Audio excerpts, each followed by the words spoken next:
இத்தனை வருஷமாயி குழந்தையே பிறக்கல, பேசாம ஏதோ ஒரு குழந்தைய தத்தெடுத்துக்கிறியாமா?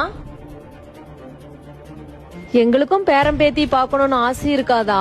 மா சும்மா குழந்தை அவ்வளவு டார்ச்சர் பண்ணாதீங்கம்மா. எங்களுக்கு எப்ப குழந்தை பெத்துக்கணும் எங்களுக்கு தெரியும். நீ வாமு போலாம். நீ உட்காரம்மோ. ஏங்க, நம்ம மகனுக்கு மலடிய கட்டி வச்சுட்டேன்னு சொல்லி பயமா இருக்குங்க. அவங்க அப்படி சொல்றாங்கன்னா கஷ்டப்படாத, நமக்கு கடவுள் கண்டிப்பா குழந்தை தருவாரு. ஆனா அன்னைக்கு நம்ம அப்படி பண்ணிருக்க கூடாதுங்க. எங்க ஒரு ஹாப்பி நியூஸ், நான் பிரெக்னெண்டா இருக்கேன்.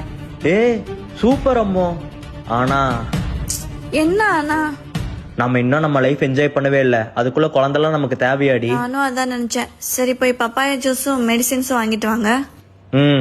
செல்லம், கடவுள் நமக்கு தண்டனை கொடுத்திருக்காரு போல. அதனால தான் இத்தனை வருஷமா நம்ம குழந்தை பிறக்காம இருந்திருக்கு.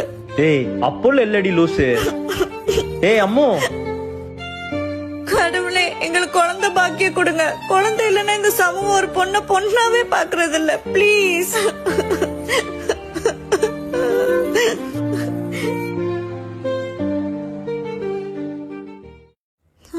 என்ன இந்த மாசமே முடிய போகுது, இன்னும் பீரியடே ஆகல.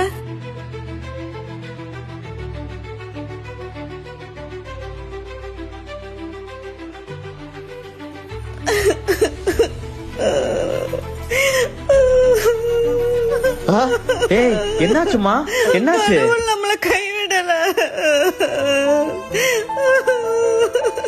லைஃப என்ஜாய் பண்ணுன்றதுக்காக இங்க நிறைய கணவன் மனைவிகள் பண்ற ஒரே தவறு குழந்தைய அபார்ஷன் பண்றதுதான். ஆனா உண்மையான வாழ்க்கையில ஒரு தம்பதிகளோட உச்சக்கட்ட சந்தோஷமே குழந்தைதான்.